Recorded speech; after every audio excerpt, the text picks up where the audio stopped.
Conversation. It's your girl, Miss Juan. Thank you all so much for everyone that has been liking, sharing, following, and giving feedback. I definitely appreciate you. Today, I'm sitting down with the hero, Brittany B. How you doing? I'm good. How are you? I'm good. I'm so happy that you decided to come on and talk about your experience in the medical field. Yeah. I think right now, especially, it's very relevant. Yes. With what's going on. And I want our people to be informed. Okay. So let's get to know you a little bit and talk about your background. All right. And how you got in the field that you're currently in. My grandmother actually got me into the field of nursing. Mm-hmm. She wanted to be a nurse, but she did not go into nursing because her father got sick, so she dropped out of school. Mm. She was actually supposed to go to Marion. My grandmother talked to me about going to nursing school. At the time, I was like, nah, I'm good. And then she sat down and we had the conversation again, and I graduated from Marion. Oh, awesome. So I got a bachelor's in 2012, and then I got a master's from Indiana Wesleyan in 2017. Okay. So I've done a little bit of everything in nursing. I've done ICU and med-surg and tele and mother baby and children and you name it, I have probably done it. I've been doing travel nursing for the last 7 years. And then started doing travel nurse practitioner. So now I go all over the country and provide care in the hospital. Now, is that fun, or is it weird because you're walking into all these places that you're not familiar with? Like, what is that like? You either love it or you hate it. Okay. You either can deal with the chaos and you love the chaos, Yeah. or this ain't for you, and you'll learn real quick that you don't like this. Okay. For me, I've always loved it, but I love to travel. So it mixes in travel and work and fun. And so what is your work schedule like, seeing that you're traveling and then you're in the medical field, which is very demanding? It seemed like, when do you sleep? So that really depends on where I'm at. Okay. So some places I might work 3-4 days, that's it. Yeah. Some places I might work 6-7 days, and then I have to take like a week off. And so you kind of squeeze it in when you can. Yeah. It's a mindset, and you have to say, all right, I'm at work, and I work these next so many days, so it is what it is. I got to get it going. And for some reason, this is not feeling very 9 to 5-ish to me. It seems No. like, okay. No. Okay. I tried that once. Okay. I tried to do the clinic Monday through Friday, no weekends, no holidays, and hated it. Okay. So I switched back to doing 12-hour shifts. Mm-hmm. I'll do 12-hour days, or I'll do 12-hour nights. I just won't switch in the middle. Wow. So as we all know, in 2020, the world shut down. Not just Indiana, not just United States, everywhere shut down for one reason, COVID-19. So as you were experiencing that, before it actually hit, were you aware that it was coming? Yes and no. Okay. So before it actually took over, I was in Seattle. Okay.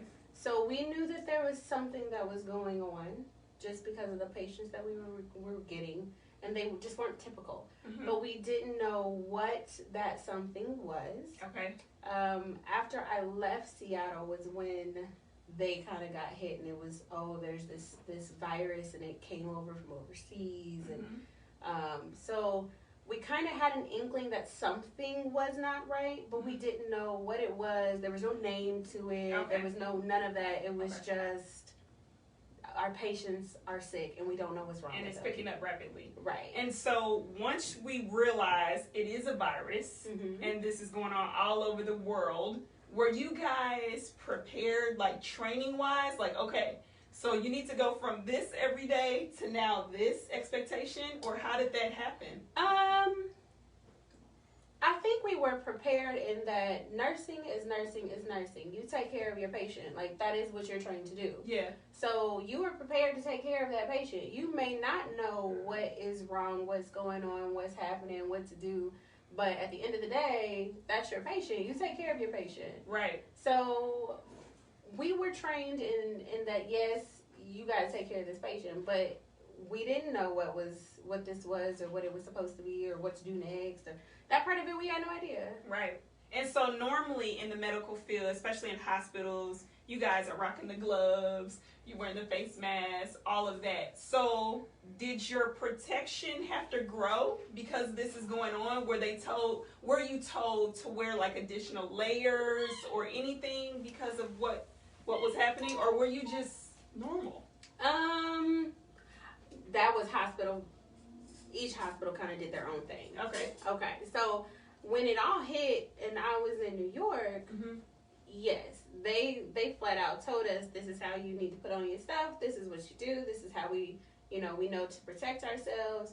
And then once that kind of got out to the rest of the country, then everyone started kind of following suit. Okay. And saying, okay, we have to take some extra protection. Okay. And so what does the protection look like in the hospital? Paint the picture for us so we're aware of everything you had to put on during this. Oh, Lord. Okay, so we wore like a bonnet, like a cap, something to protect your head or your hair.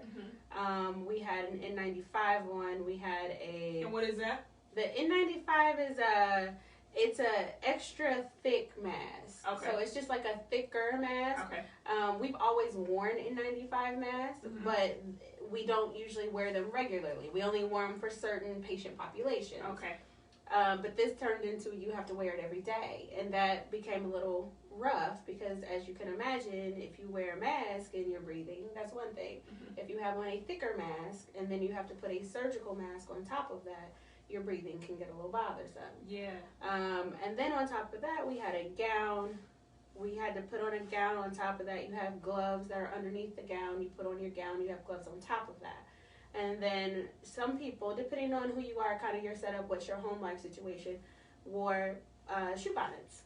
Okay. So then you covered up your shoes and you pretty much made sure that everything was covered. And then lastly, you either wore goggles or glasses or something to protect your eyes. So you pretty much were covered. Head to toe. Head to toe. Yeah. And so when you got home, was there a transitional moment of taking off the layers? Because I'm just imagining you, or did you have to leave the things there? So you left it all there. Okay. So before you left, and it depends on the person. Okay. So before you left, some people would bring a change of clothes, and they would take everything off. They may shower at the hospital, then they may put on whatever clothes that they came in with. Okay. And some people decided they didn't want to take a shower there, but they may change their clothes. So you left all of your PPE at the hospital. Okay. You don't want to bring any of that with you. Okay. And it was all discarded, but at the same time, you're kind of like, so now what do I do? So after we left, we would change our clothes, and then you would usually wear just a surgical mask. And then most of us walk through the door, immediately hit the shower. Yeah, again. Wow. Okay, so pandemic hits, right? So you said you were in Seattle originally? Yes. Okay. And so when and why did you have to go to New York? Oh, okay. So I am a special breed of a person that loves to do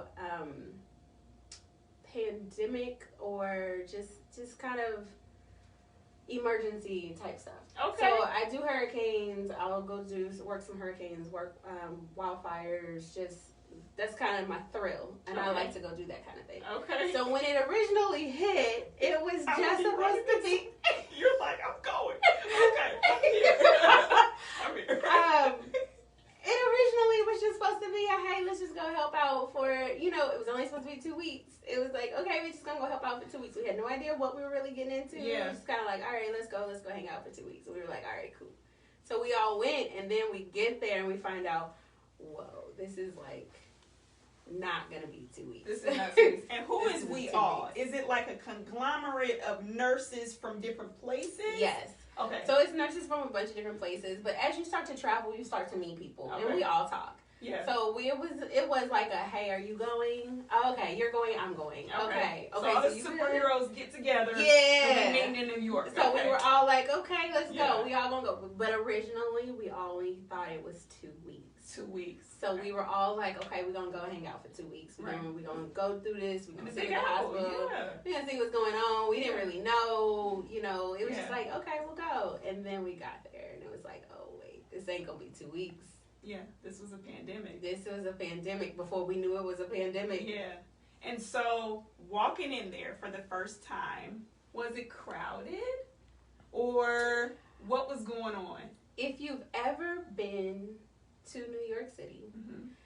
it was the eeriest feeling. Because as busy as New York City is, there wasn't a soul in sight. Mm. There was nobody on the streets. There was no taxi. There was no noise. There was no city. There was no life. Mm. So it was the exact opposite. And then you go into the hospital and you don't really see anybody. And that becomes eerie. Yeah. Most hospitals you walk into, you see the information desk. You see people sitting there. You see people talking. Yeah. No. Not this time. No, you walk in and you're like, oh, there's no one here. Yeah. This is a problem. Yeah. And so, was it that the patients that were there were so secluded or closed off that you wouldn't know? Or when you arrived, no one was there? So a little bit of both. The hospital that I was at, it's a walk. It's a good walk to get to the actual hospital. So you walk in and you walk into a lobby. Yeah. But normally, even if you walk into like Methodist lobby, mm-hmm. there's people there. Right. So when you walked into the lobby, you're like, but there's no one here. Right. And then they walk you down to where the hospital is, and you're like, okay, here's all the patients. Okay. But that first walking into those glass doors and you're like, wait, there's no one here, it was a shock. Yeah. And so now you get to your job, you get to your patients. What was that like? Because I know you're thrill seeking, which we're going to have that conversation later. Because I don't understand it. That doesn't make sense. It's crazy. But you're walking in, you get to the patients. What are their symptoms like? What are they doing? What's going on? The symptoms varied, honestly. Okay. Most of the patients by this time, when we got there, were all having respiratory symptoms. Okay. But we had some that weren't having any respiratory symptoms, but were having GI problems. Okay. So for us, in the beginning, so they were having vomiting or some diarrhea. Okay. Some might have said I have some constipation. Okay. Some people were like, I have some problems urinating. Okay. So we're kind of like, we don't quite know what this is. Yeah. When we were first told, we thought it was all respiratory. Okay. So then it was like, well, if we're seeing somebody and they're having some problems breathing, maybe this is what it is. Mm-hmm. But then when we started getting more of, wait, no, they're also having stomach issues. Yeah. Then it's like, okay, wait, what is that? Yeah. Is this the same thing? Is this the different same thing? Right. Is this something new? Right. What is this? Yeah. And it took a little bit for us to be able to say they're the same. Right. What we know about COVID is it's airborne, right? Yes. Okay. So that means being in a vicinity, in an area, you could possibly... Yes. Okay. So you have to be within 6 feet of someone for greater than 10 minutes. Okay. Is typically what we say. Mm-hmm. If you're passing by someone, the likelihood of you being able to just get it in the air Mm-hmm. is not very common. Mm-hmm. But it is something that is airborne. Okay. So how were you around these patients for longer than 10 minutes and you didn't get it? I was with everything on. I had my N95, my bonnet, my 2 gloves, my gown. I had everything on, and it was to the point where you were like, I'm not taking this off. Yeah. So even though it was uncomfortable and it sounds hot. Yeah. And you'd be like, whew. But I'm not taking this off. I'm not taking this off. Yeah. And then we had, some of the doctors were like, I'll take the hit. So every day we would switch out. So not one person had to do it every day. Okay. So then that way you were like, okay, I have a break today. Okay. I'm going to do everything outside the room for the patient. Okay. And then this doctor's going to go in and do everything inside the room. So we could kind of swap out to make sure no one person has to do it all day, every day. So how did those videos come out with those nurses that were just in panic, those doctors that were just like, I can't see another person, I can't take another patient, it's too much, I'm tired, I'm exhausted, I'm hot, I'm this. How did those situations occur? Because it's overwhelming. Okay. It is very much overwhelming. When you think of doctors and you think of nurses and you think of even EMTs and EMSs and you think of all those people and they say, I went into this profession to help people. Mm-hmm. When you put us in that situation where we can't help anybody, we don't know what to do to help you, then it does get overwhelming because you're like, I have to do something to try to save you, but I don't know what something is. Yeah. So it got very overwhelming. Yeah. Very stressful. I think a lot of people in the healthcare field did get some PTSD from it. Yeah. Because it was heavy. Yeah. Especially seeing it at the beginning, and then you had to watch every other city in the country get hit just as hard. Yeah. It does get very overwhelming. Yeah. And so it was definitely a domino effect because I remember being on this side, just watching state by state close and thinking, oh wow, the whole country is shut down at the same time. Mm-hmm. We've never lived through anything like that. So I think for all of us, it was just a sense of pandemonium. Like, what is going on? This is crazy. Mm-hmm. Okay, so now we're back inside. And so you guys have decided you're going to take care of each other. You're going to do this in shifts, kind of, right? And so I just got a question. I'm just going to skip ahead. I want to know. Go ahead. If they just came out with the vaccine, because this just happened, right, not too long ago, right, what were you treating them with? So we were treating them with antiviral medications. Okay. When you have a virus, and it doesn't matter what virus it is, it could be the cold virus. Okay. There's nothing that you can do to treat said virus. Okay. The only thing we can do is treat the symptoms. Okay. So it would be no different from if your child had a fever and you give them some Tylenol. You treat the fever. Yeah. You don't know what's causing the fever, right, but you know you have to treat the fever. Yeah. So that was more so the idea that we had to do. Mm-hmm. We know you can't breathe. We have to somehow get you some oxygen. We know that you're having a fever. We have to give you something to treat the fever. But I also think it's important for everyone to know, like, while this was going on, it wasn't like the medical field was sitting there twiddling their thumbs. Yeah. You know, there were a lot of research that was going on, and it was multi-hospital, multi-country research. Okay. So someone in this world was working on that research 24 hours a day. Yeah. They would save and pass. Yeah. And so, and it was by time zone. Yeah. So when one time zone was up and you were there, this is your research. You gotta take it over. Yeah. And they would pass it. So there was a lot of stuff that was going on behind the scenes that, you know, general public just wouldn't know about. Right. Were you guys having a collection of meetings or conversations to kind of guide you through the process as to what to expect, as to how long to expect, or were you just going? We just had to go because no one knew those answers. Nobody could tell you what to expect because we didn't know what to expect. Nobody could tell you how long. We didn't know how long. Nobody could really tell you anything. I think that's the part that would have did it for me. Because, like, I'm going to be honest. I love Mondays because everyone else hates them, and it's a new opportunity to start a new week and whatever. But regardless if you love Mondays or you hate them, you know Friday's coming. Right. Right? So you're like, oh, well, even if today wasn't bomb or whatever, I only got 4 more or whatever. Right. So here's Friday. Right. And so what you're saying is, oh, no, y'all just working like this every day. Every day is Monday. Every day is Monday. Yeah. Until we can figure out what this is. We have to do nothing but support you until we can figure out what this is. Or we can get you over the hump. Or we can try some new medicines. Yeah. Or we just gonna have to, you're gonna have to ride this out with me and I'm gonna ride this out with you, and that's just what we're gonna do. With all of the patients coming in, because COVID was jumping around like crazy, how was the supplies? Like, what was that like? Were we running low? Were we fully stocked so we were okay? For us, it was okay. In that, where I was, it was a huge hospital system with multiple hospitals. Okay. So we could always shift. Okay. You know, you could always drive whatever you need from one hospital to the next hospital. Yeah. You know, so you can kind of make it work. They did run out of stuff. They did run low on stuff, Like that did happen, but then it became, we have to improvise. What else can we do?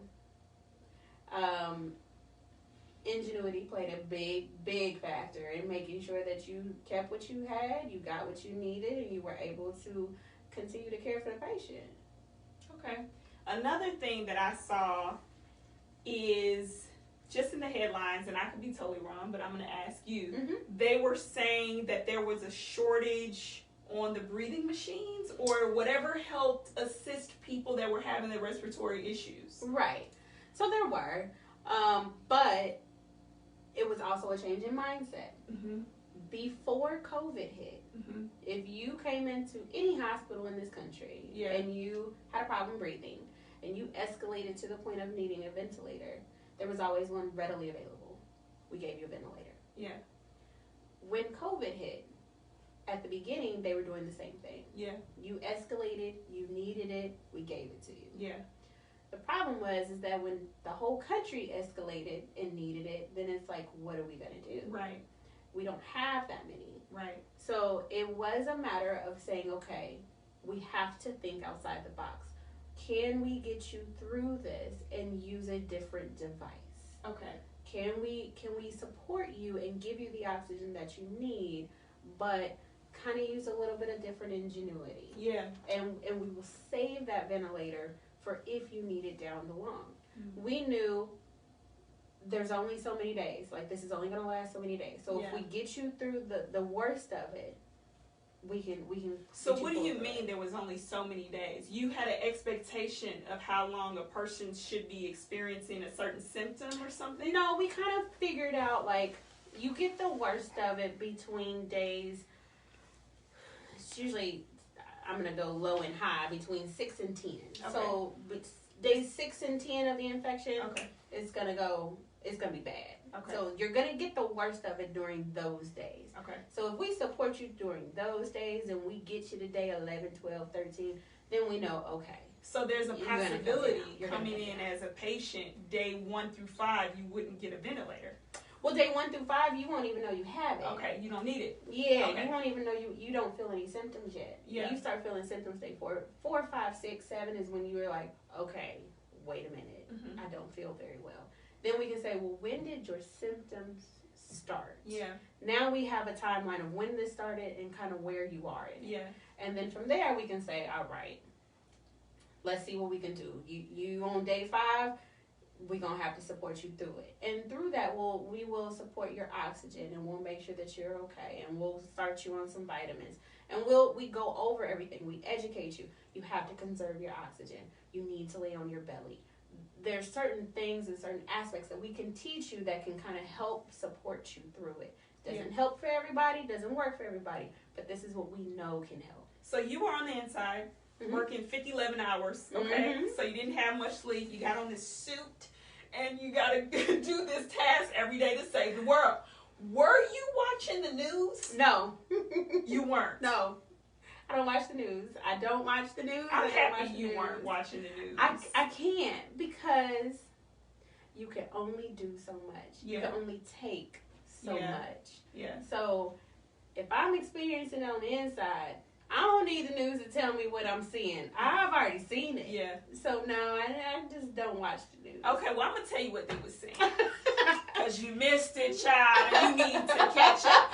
They basically was lying and making it seem like this wasn't a thing. This ain't a thing. This ain't that bad. Yeah. It's cool. It's a cold. Everybody gets cold. It's going to be cool. But we knew this ain't making sense, because it wouldn't shut down states and countries in the world. Right. If it was just the cold. Right.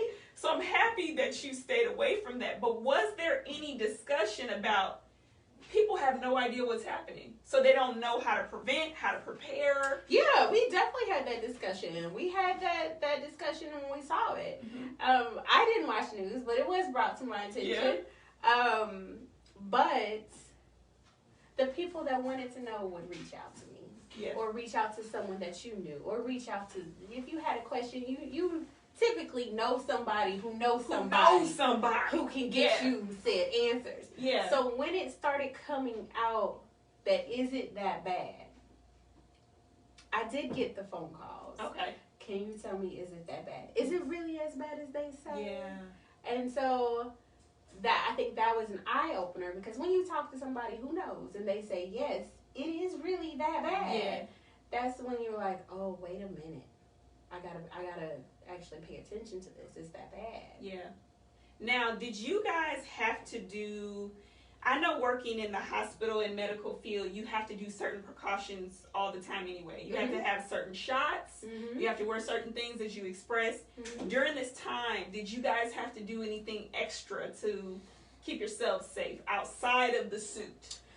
No, I mean, that was individually based. Okay. So some people did, like I did. I knew, okay, if I'm going into a setting, no matter what, if I know I'm going to be taking care of the sickest of the sick, you know, I up my vitamin intake. I make sure I take some extra vitamin C. But I did that pre-COVID. Okay. You know, if I was especially your arm on. Yeah. So especially like when I worked ICU, you never knew what you were gonna get, who you were gonna get, what was about to touch down, what kind of chopper was gonna land. So you didn't have a choice but to say, let me make sure I protect myself. So you take your multivitamins, you bump up your vitamin C, you make sure that you protect yourself. Yeah.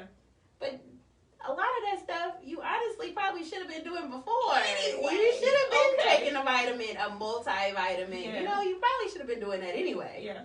And so on the inside, another thing that we saw in the headlines was how we were being treated. Okay. In the hospitals, whether that be patients or the superheroes. Did you see anything that you found to be questionable, or like, okay, well, how come this is happening for such and such but not so and so? Did you have moments like that? I did not. Okay. But I also think a lot of that was because of where I was. Okay. You know, I was in an inner city hospital. Okay. So everybody looks like us. Yeah. So we don't have that discrepancy because everybody already looks like us. So nobody was getting special treatment. Nobody was getting a special privilege. Everybody was kind of the same. Yeah. Now, have I seen it? Yes. Okay. Has it been an experience? Yes. Have I been treated a certain way because I'm your beautiful brown nurse? Yes. Yes. It has happened. And it sadly is going to continue to happen. I don't know that there's anything that we're going to be able to do, because even if we say, well, we can educate, we've been educating for years. Listen, we should have whole degrees in that thing, because we have been educating for years about what's going on. And so some of it you have to learn to let it ride off your back. Yeah. And some of it you have to learn when to speak up. What is it that people don't know about COVID-19? Because I think the U.S. kind of reminds me of that kid that you ain't going to tell them what to do and they got to learn the hard way. Yes. And so what it seems like now is I see some mandates and different things being lifted about the mask and all of these things. And I'm thinking, this don't make sense, because first of all, we just got the vaccine. So that means everyone hasn't had it. Some people are getting it. Some people are not. How is this safe to take off these masks, number one? And number two, I'm hearing there are other strands. So I would always say make sure you protect yourself. And in protecting yourself, you protect your loved ones. You make sure that if you are feeling sick, cough, cold, sniffle, that you don't run to the hospital, but make sure that you protect yourself. Try and see if you can sit at home first. Take yourself some Tylenol. Protect yourself. But at the same time, know when to fold. If you're not getting any better, go see your doctor. Make sure you have a primary care doctor. One thing that we've noticed is some of our patients that are getting it the worst are the ones that ain't seen a doctor in 10 years. So you don't know what kind of condition your body is in because you ain't been to the doctor. Or you're supposed to be taking your medicine and you just decided you didn't want to take it. And no vitamins. And no vitamins. Okay. No medications. Like, those are simple things that make sure you taking care of your body first and foremost. Yeah. There are some new strains. There's 3 that I know of. But the good news is the research out is showing that Pfizer and Moderna, I don't know about J&J yet, but Pfizer and Moderna definitely are standing up against those strains. So, and that's the type of medication? Those are the two vaccines that are out. Okay. So you have Pfizer is one of the manufacturers that have put out the vaccine, and Moderna is the other one. Okay. So those two are holding up against these strains. Okay. Sadly, it's us that don't want to get the vaccine. Okay. It's us. And that's going to come with some education. I agree. It came out quick, and some people are fearful because of how quick it came out. Yeah. But you also have to understand that if you have, this is a global problem. Yeah. And you have everyone around the world trying to come up with the solution to the problem, you expect it to come out quick. It's not one person working on it.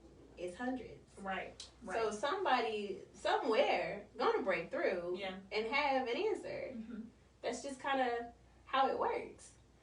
I'm sorry, what else did you say? Well, let's talk about the vaccine. I know that originally it was only for 55 and up. Mm-hmm. And then they were talking about teachers and all kind of cool people that save the world every day could get them. And now I believe it's down to 30. Or is it everybody yet? I think it's 18. Ooh, I have to see what it is in Indiana. Okay, but I they've think been it's changing 18 and up. Okay. They're slowly trying to get it so that it is everybody. Okay. Everybody 18 and up should be able to get it. Do you think we're going to shut down again? I hope not. Honestly, I don't think so. Why? Economically, I don't think they can handle it. I'm so happy you said that and I didn't. I mean, that's just the truth. Yeah. The cities, and that's just every city. Yeah. Economically, they're not going to be able to handle that. Yeah. I mean, you got businesses that had to shut down because they had to close down for weeks on end. Like, no, they're not going to be able to do that. Yeah. But will they get stricter and say you can't come in if you don't have a mask? Yeah. Yeah. One thing that I was thinking about recently, and so that's why I'm happy that you said it, is I'm like, I don't think if this thing was this bad as it was before, they would shut down because of the economy. Yeah. I mean, when you have New York City as a ghost town, that's an example of this is a real thing, and it's affecting a lot of us, especially financially. Mm-hmm. And we shouldn't be focused on that, but at the same time, we all have to be able to live and survive. Yeah. So it's kind of like, we're going to have to just make it do what it do. Make it work. Yeah. And it's important to note, like, New York City is not fully open yet. In this day, at this time, right now, New York City is not 100% open. They are still doing their slow opening. Yeah. Because they're trying to make sure that they don't shut down. Again, can you go do stuff? Yes. Yeah. There's stuff that you can do.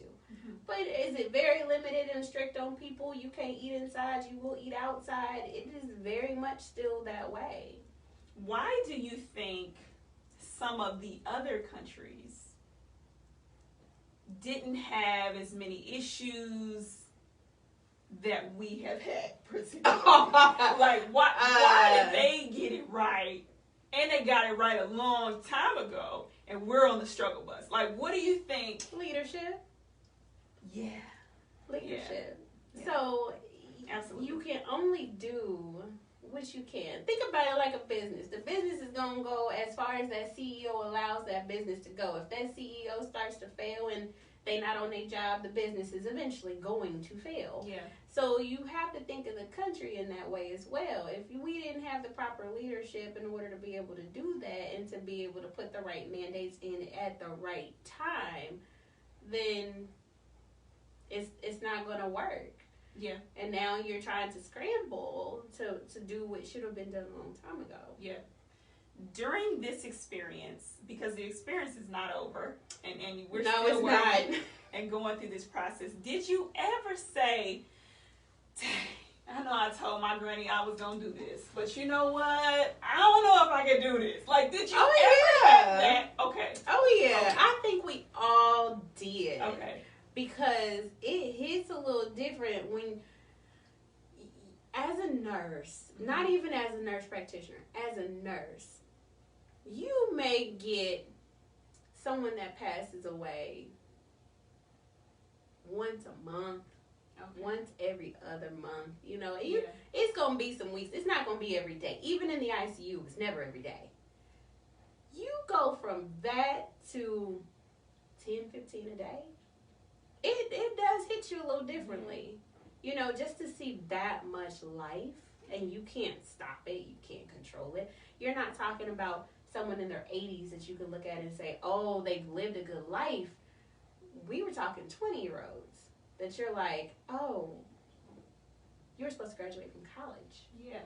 You know? Yeah. You when you start seeing moms and you're trying to save a baby, and then you save a baby but you lose a mom, it hits a little different. Yeah. So I think we all had that moment where we were like, no. Yeah. Nah, I don't think I can do this. And I had many conversations with my mother, and I was like, I don't think I can do this. I think I'm done. Yeah. And she's like, you can do it. You can do it. You got it. You have to. You don't have a choice. Keep going. Yeah. Come on, Mom. I love it. As far as the patients, is it true to say, I've seen a lot of things on the internet, so I'm going to ask you, is it true that the last people they saw in these situations were you guys? Because their families were not allowed. Families were not allowed to come in. And that was for their protection. Yes and no. Okay. So we tried, and I have to speak personally only at the hospital that I was at. Okay. But we tried to make sure that was not the case. Okay. You know, we tried to get family, whether that was on a phone, on a tablet, on something, we tried to get it set up so that you could see your family member and that they could have some sort of closure. Now, that wasn't always the case, because at the same time, it wasn't like it was one person. Right. You know, at any given time, it could be multiple people. Yeah. So that was not always the case. And if it wasn't, then yes, nursing or a doctor or somebody tried to get in that room and hold your hand, because we never want anybody to die alone. Yeah. So somebody would go in there and try to hold your hand and, you know, try to help you through it, make sure you're comfortable. But it was hard because the hospital that I'm at, it's 3 ICUs. Mm-hmm. And those ICUs, we ended up having to create 2 more ICUs. And then you're not talking the people on the floor. Mm-hmm. So it wasn't like a quick thing. Everybody had to try to pitch in to do it. We had issues where it might have been mom and dad. Mm-hmm. And dad's in one room and mom's in another. Mm-hmm. Or if we had mother and daughter, you know. So we tried to make sure that you didn't pass by yourself. That doesn't mean it didn't happen.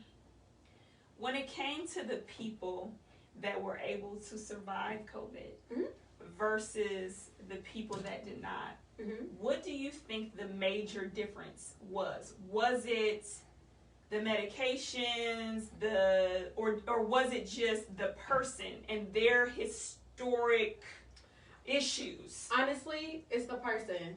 I can't even tell you. Okay. Because we've tried medications, we've tried plasma, and we would give it to whoever qualified for it, regardless of age, race, and gender. If you qualified for it, we give it to you. You may not make it. There may be somebody else that we do the same things for, and they may make it. We've had people who passed who had absolutely no medical history, nothing wrong with them. We don't know. We've had people who had dialysis catheters and had everything under the sun with them, and they pull straight through.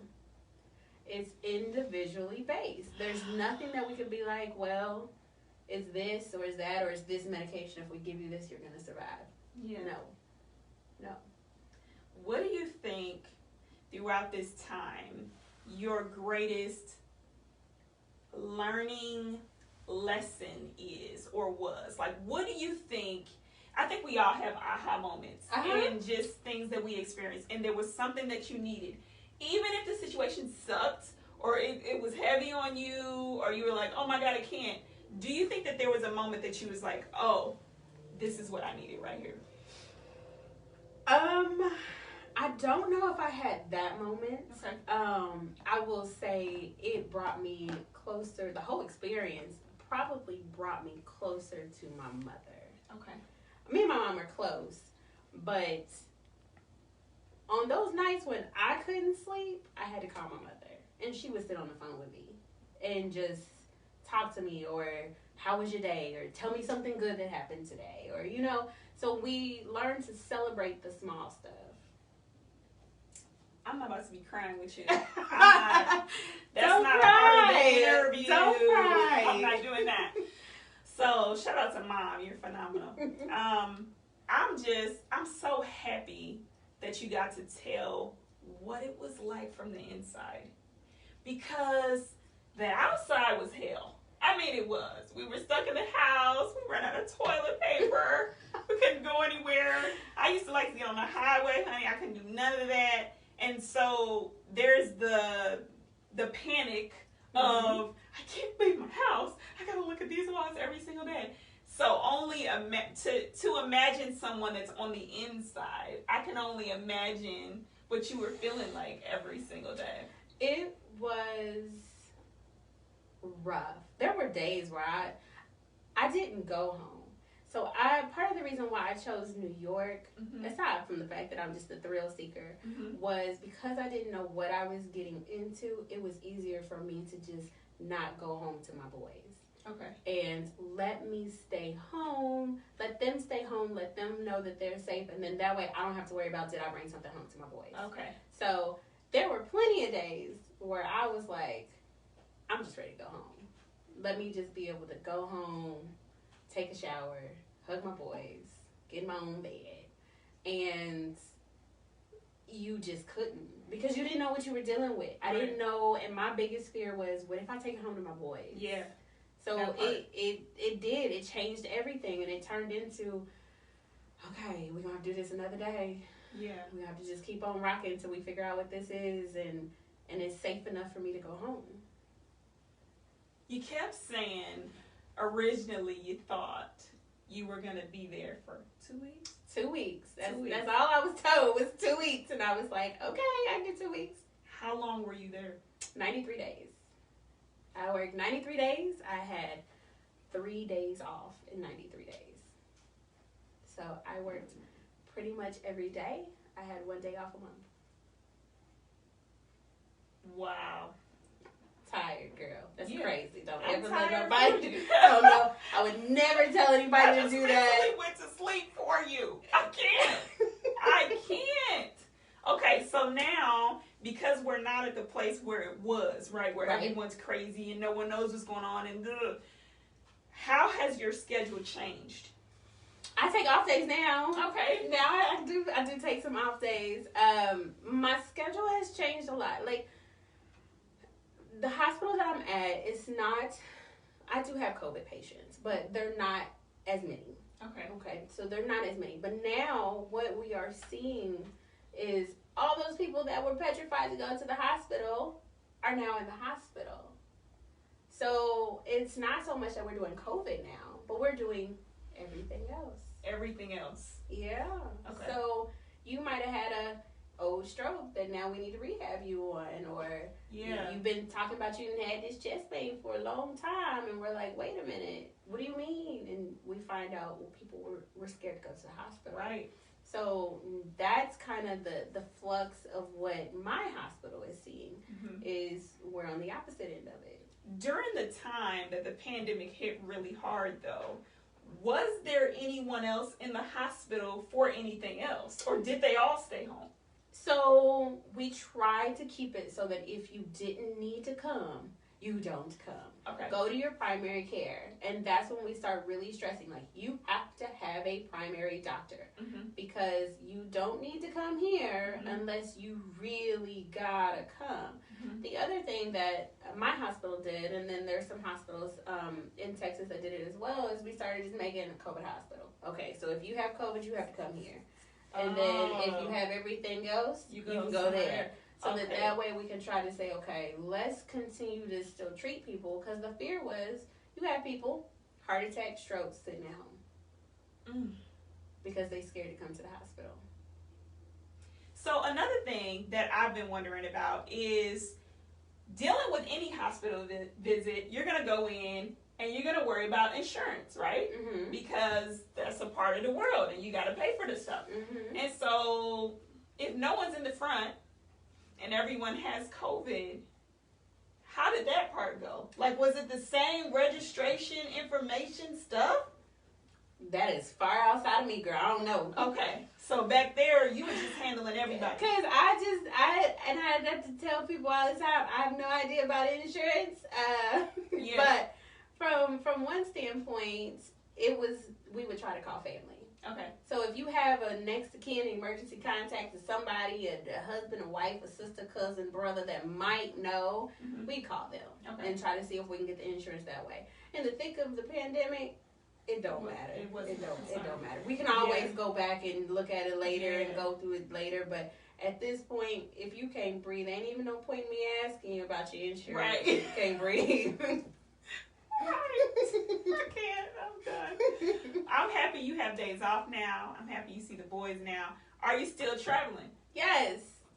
I'll probably be a career traveler by the time it's over with. I still travel everywhere. I make sure I take breaks and go home and sit at home. And when I'm home, I'm home. I don't travel. I don't work. But then I always have that itch to get back on the road. If someone's watching right now and they think they have COVID symptoms of any kind, anything that you mentioned today, what would you tell them? Here in Indiana, I would definitely find your closest drive-through COVID test, CVS, Walgreens, anybody that could give you a test. The fear, though, is what if I have it? But the fear should be, what if I don't have it? Because we need to know, do you, so that we can get you the proper treatment. Right. And there really shouldn't be a fear in if you do have it, because we have come a long way over the last year. Not everybody that gets COVID is going to have the severity of the symptoms, and not everybody is going to end up on a ventilator. Not everybody is going to pass. But if you are one of those unlucky people that gets the severity of it, you'd rather be in the hospital than in your own home. Yeah. At least there we got the stuff to help you. Well, I'm not going to lie. We're going to have a real transparent moment. Anytime throughout this year when I coughed, I would be like, no. No, I ain't got it. That ain't it. I'm going to drink this tea. I'm good. I don't know what I'm great. Because I think just the fear of knowing sometimes. It's the fear behind it.